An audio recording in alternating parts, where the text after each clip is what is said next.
Hey guys, welcome back to my channel Sonai Bubai official. আবার একটা blog video নিয়ে হাজির হয়ে গেলাম। তো অনেক দিন পরই একটা ব্লগ ভিডিও আপলোড করছি, বুঝতেই পারছো। আর সত্যি কথা বলতে সেইভাবে মন মেজাজও খুব একটা ভালো নেই, বুঝতেই পারছো সেটা ভিডিওর থাম্বনেল দেখে। তবে যদিও আমার চ্যানেলের ভিউয়ার্স খুবই কমে গেছে, তাই জন্য চ্যানেলটা যাতে ব্যাকডেটেড না হয়ে যায় তাই জন্য শুধু শর্টস ছাড়ছি আমি কয়েকদিন। যারা তোমরা আমার চ্যানেলে নিয়মিত দর্শক আছো তারা জানো আমি অনেক দিন পর আবার একটা ব্লগ ভিডিও ছাড়লাম। আর সেটা কেন আশা করি এখন বুঝতেই পারছো। হ্যাঁ, একটা অ্যাক্সিডেন্ট হয়ে গেছে। আমার ছোটো কাকু তিনি গত হয়েছেন। তো এই জন্য একটা ফ্যামিলির উপর দিয়ে একটা ঝড় বয়ে গেছে। সত্যি কথা ভিডিও করতে ইচ্ছা করছে না, কিন্তু তাও নিজেকে জোর করে ফোর্স দিয়ে করা বলে না, সেরকমই বলা যেতে পারে। তো যাই হোক, আমি এতদিন শুধু শর্টস করেছি, তোমরা দেখেছ প্রচুর শর্টস ভিডিও বানাচ্ছি, কারণ যেহেতু আমি কোনো ব্লগ ভিডিও আপলোড করতে পারছি না, তাই চ্যানেলটা যাতে ফ্রিজ না হয়ে যায় তাই জন্য। তো বন্ধুরা, তোমরা জানো যখন ফ্যামিলির একজন মেম্বার আমাদের চিরদিনের মতো ছেড়ে যখন চলে যান, তখন কিন্তু ফ্যামিলির উপর দিয়ে একটা ঝড় বয়ে যায়। তো আমার উপর দিয়েও তেমনটাই যাচ্ছে। তো যাই হোক, দেখতেই পাচ্ছ আমি যেহেতু।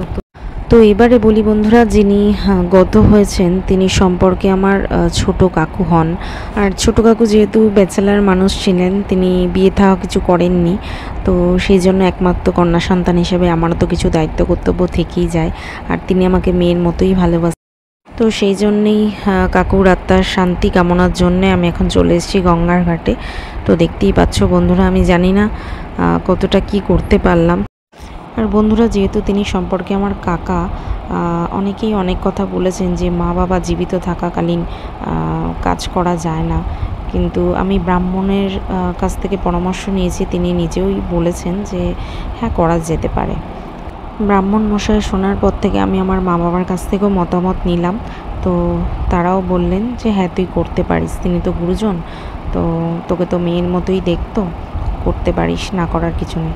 তো যেখানে মা বাবার সম্মতি আছে, তাদের আশীর্বাদ মাথার উপর থাকলে আমার মনে হয় না কোনো কাজ কোনো কিছুতে আটকাবে বলে।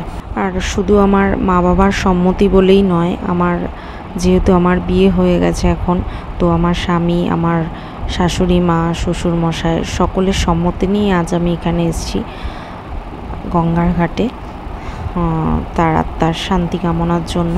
তো বন্ধুরা, তোমরাও পে করো, তিনি যেখানে গেছেন তিনি যেন ভালো থাকেন, সুস্থ থাকেন, এটুকুই চাই। এই সুন্দর পৃথিবী ছেড়ে আমাদের সবাইকেই একদিন চলে যেতে হবে, কেউই আমরা থাকতে পারবো না এখানে সারা জীবন, তাই না বন্ধুরা? তবে আমার মনে হয় একটু যদি কেউ ভালো কাজ করে যায়, তবে অবশ্যই তোমার জন্যও কিন্তু কেউ থাকবে সেই ভালো কাজ করার জন্য। আর এই কথাটা আমাকে বলেছেন যে ব্রাহ্মণ আজকে আমাকে দিয়ে কাজ করাচ্ছেন, তিনিই বলেছেন। তিনি যখন শুনছেন যে উনি আমার সম্পর্কে কাকা হন, তো তিনি আমাকে এই কথাটা শেষে বললেন। তো খুব ভালো মানুষ উনি। কিছুক্ষণের পরিচয় হলো ওনার সাথে। তো দেখতেই পাচ্ছ আমার শাশুড়ি মা, তোমাদের দাদা ভাই সবাই এসছে, আমার বৌদি, দাদা আর বৌদির সাথে বৌদির কাকিমা সবাই এখানে ছিলেন। তো আমি গঙ্গার থেকে স্নান করে শুদ্ধ হয়ে এখন বসে গেছি কাজে। আর এখানে কাজের ফাঁকে ঠাকুরমশাই একটু শাশুড়ি মায়ের সাথে গল্প করছিলেন, যেহেতু আমরা অনুকূল ঠাকুরের দীক্ষিত আর উনিও অনুকূল ঠাকুরের দীক্ষিত, তাই বলছিলেন যে এক সময় করে যোগাযোগ করবেন দেওঘর ঘুরতে যাওয়ার জন্য। এইসব কথাবার্তা হচ্ছিল, তার সাথে কাজও চলছিল আর কি। ওনার অনুমতি নাও, বলো মহাদেব মহাত্মা নামি মহাযোগী মহেশ্বর মহাপাপ হরং দেব। কুত্তা বেড়াল জানোয়ার জন্ম পাবে না, আবার মানুষ জন্ম পাবে, একটা কথা ঠাকুর বলে দিয়েছি মুখে। আচ্ছা, তারপরে গুরু দীক্ষা নিলে গুরু হলো দর্পণ, যা পাপ কাজ করছো ও গুরুর মাথায় যাচ্ছে, তোমার কিছু হচ্ছে না। তাই জন্য ঈশ্বরটা রুচি বলা হরিওম। এতৎ গন্ধ পুষ্পে মা গঙ্গা ওই আসনং মম পাদাসনং নমঃ, পাদ্যং নমঃ, অর্ঘ্যং নমঃ। তো আমাদের এখন গঙ্গার ঘাটের সমস্ত কাজ মিটে গেছে, এখন বাড়ির দিকে রওনা দেবো। আর ঘড়িতে বেশ অনেকটাই বেজে গেছে, এখন ঘড়িতে বাজে প্রায় 1:30টার কাছাকাছি, কারণ বাড়িতে গিয়ে আবার রান্না বান্না আছে। আর বাড়িতে কাকার জন্য আজকে রান্না করে রাতে ওনার নামে খাবার উৎসর্গ করেই তারপরে আজকে কিছু খেতে পারবো, এমনটাই নিয়ম আছে। তাই জন্য এখানে এখন কিছু খেতে পারবো না। আর দাদা, বৌমণি, আমার শাশুড়ি মা সবাই রয়েছেন, তো ওনার একটু চা বিস্কুট এই সমস্ত খাচ্ছে।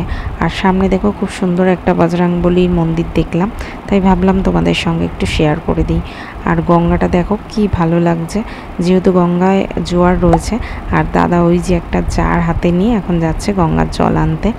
তো গঙ্গায় এসছি, একটু গঙ্গা জলও দরকার, তাই জন্য এখন একটু গঙ্গা জল নিয়ে নেব আর তারপরে বাড়ির দিকে রওনা দেবো। তো বন্ধুরা, আজকের ভিডিওটা এই পর্যন্ত।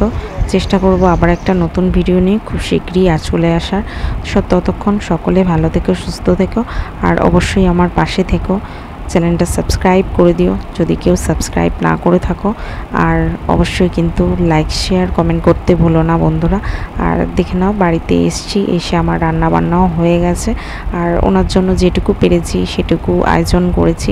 উনি যা যা ভালোবাসতেন সেইভাবেই দেওয়ার চেষ্টা করেছি। ভগবানের কাছে এটুকুই প্রার্থনা করি, ওনার আত্মার শান্তি কামনা করি। আর উনি যেন উপর থেকে আমাদের অনেক অনেক আশীর্বাদ করেন, যেখানে আছেন যেন ভালো থাকেন।